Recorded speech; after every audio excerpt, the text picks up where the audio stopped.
seen someone sell online or live and thought, wow, they are so confident as they sell? Have you ever said, like, they're so clear in presenting their offer, they're so calm in stating their fees, they're so confident in their sales presentation, and they're having so much fun? I want to sell like that. How can I have that level of confidence?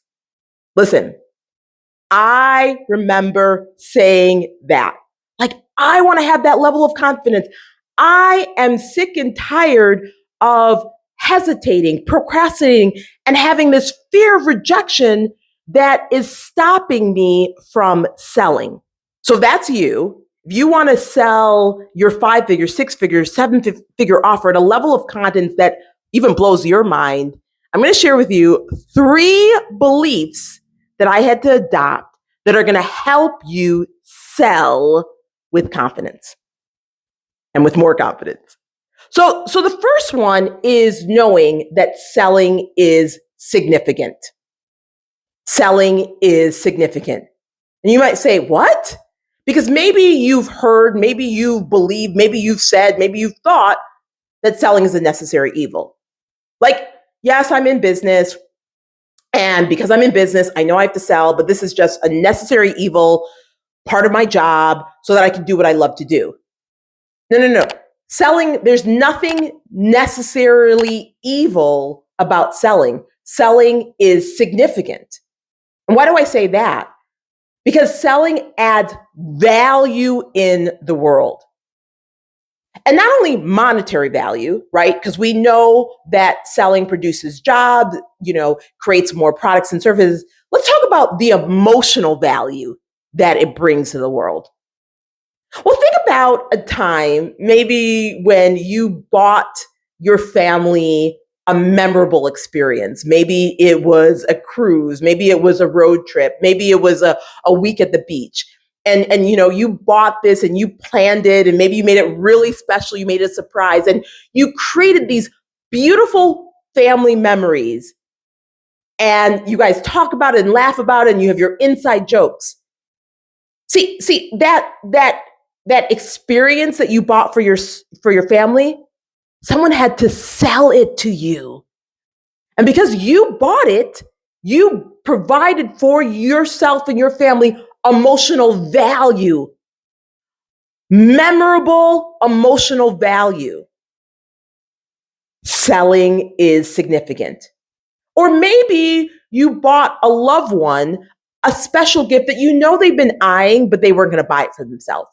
Maybe you bought some special perfume or a special piece of jewelry or something that they've been eyeing, but they themselves couldn't buy it for themselves. So you bought it for them. And the joy that they experienced, you did that by buying it. And someone had to sell it to you for you to provide that emotional value to your loved one. See, I think of the Bible, and the Bible says, this is the day that the Lord has made. We will be glad and rejoice in it. All throughout the Bible, it's talking about this emotional value that we should have, that God has for us. I mean, John 10:10 says it all.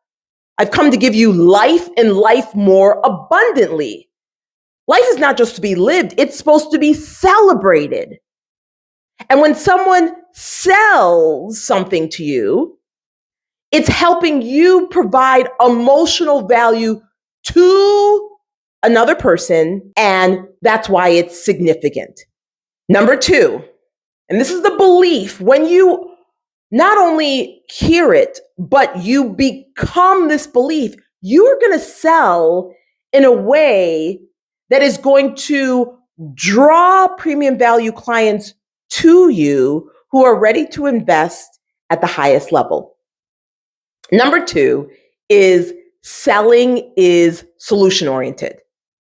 See, a lot of times we think that selling, maybe you felt that the selling is about me. Like, I got to say the right thing at the right time at the right way, in the right tone. Like I gotta have this script. I gotta be ready for these objections. It's all about me. No, no, no, no. Selling is solution oriented because selling is all about solving someone's problem. When people buy from you, when they buy your offer, you are solving their problem. It has actually nothing to do about you and everything to do about them and them wanting their problem solved. Like some of the problems that have been solved now that we're basking in, we are forgetting what it was like before the problem was solved. So let's go back to 1993 and just imagine that you are an American college student and you decide to study abroad and you decide not to do the typical European study abroad, that you decide to go to Nigeria. Wait, you don't even have to imagine that because that was my story, right? So here I am, 1993 in Nigeria, or was it 1994? One of those years in Nigeria for 4 months studying abroad. And you remember back in the 90s when we wanted to call international, what we had to do? Well, back then I had my dad's calling card, AT&T calling card. I had to find a phone. I had to dial some numbers, dial some other numbers, look around, make sure no one saw my numbers, make the call, get connected, right?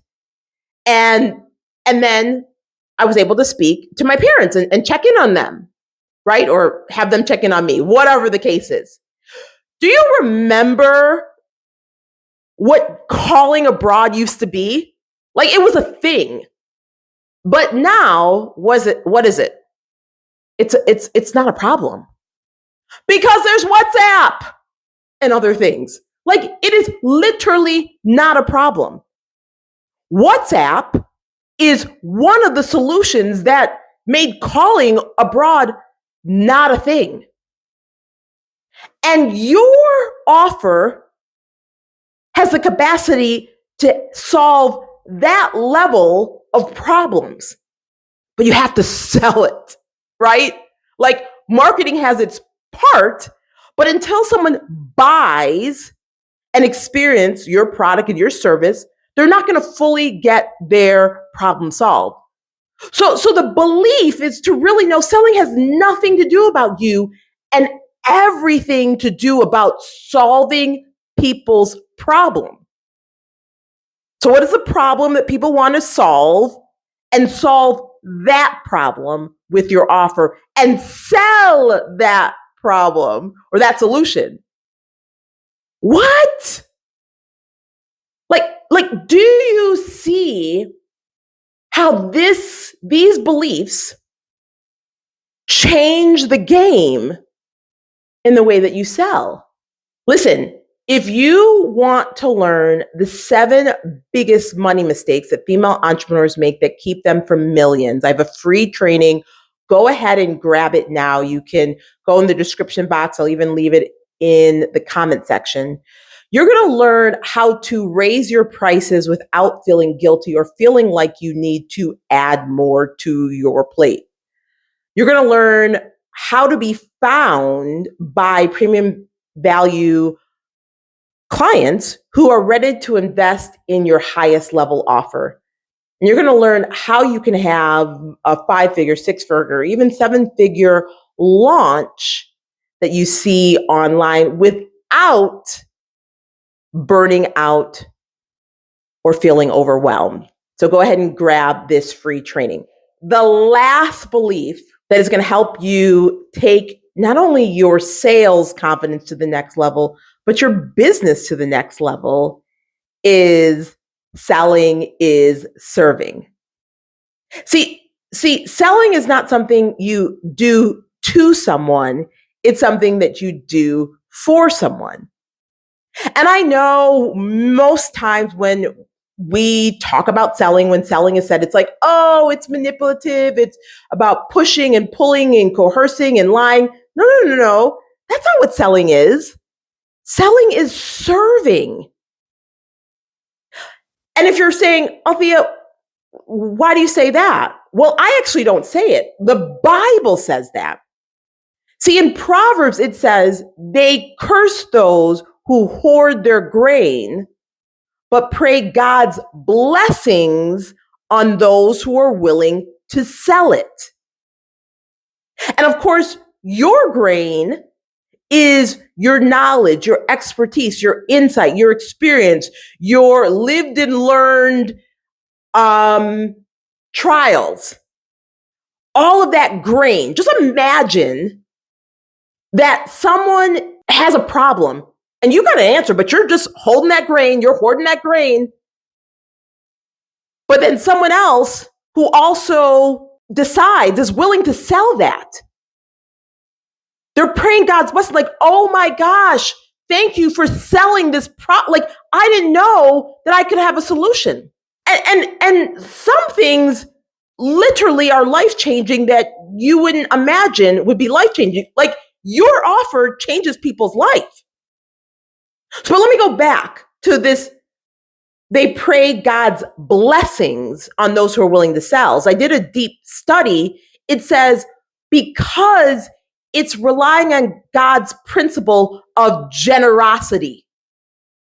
What? See, again,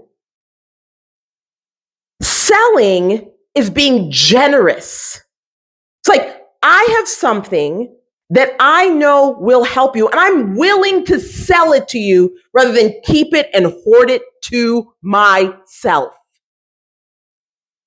Again, selling is not something you do to someone, it's something you do for someone. And I think about the Macy's sales girl who sold this red lipstick to me, which has been a life changer. Yes, this lipstick. See, for a long time, I believed the lie that I couldn't wear red lipstick. And so I wore really dark, lipsticks, because that's the lie, that's the programming that we were told, that I was told as a Black woman, right? Especially someone of my complexion. And then I started wearing Ruby Woo because I started seeing Black women talking about it. I didn't love it, but it was like, oh, wait, I can wear it. And lo and behold, it was sold out at Macy's. And the sales girl said, wait, there's another brand. And I was like, okay. And she's like, yeah, let's try this on. This brand called Too Faced. Never heard of it. Would not have bought it if she didn't sell it. And we tried on another Too Faced red before we landed on this one. And I've been wearing this red lipstick almost every day since 2018. But it even gets better. There isn't a day that doesn't go by when I wear this red lipstick, which is every day, where another Black woman says to me, oh my God, that's such a beautiful red. I wish I could wear red. And I'm like, you can wear red. First of all, I used to share it. It's discontinued, I used to share it like, you can wear red. Here's this red. But now I also tell them, you can wear red. You just have to find the right red for you. So this sales girl at Macy's had to sell me something that changed my life, changed how I see myself, had me fall in love with wearing red and me being known for wearing red. So what about your offer? Are you willing to sell it with bold, authentic confidence because you know that selling is serving? 3 beliefs that will help you sell with more confidence and help you be found by premium value clients who love to buy from you. Selling is significant. Selling is solution-oriented. Selling is serving. Let me hear in the chat below which of these beliefs that you are going to adopt today to help you get to your next level in business and sales. I can't wait to hear from you. And I can't wait to see you inside of the 7 biggest money mistakes that female entrepreneurs make that keep them from millions. Okay, until next week. Talk to you then. Love you. Bye for now. Thanks for watching. Subscribe and hit the notification bell so you're notified when we release a new video. Then click the TV to watch the next video. Go to altheamcintyre.com to get your free training on the 7 biggest sales mistakes that keep you from 7 figures.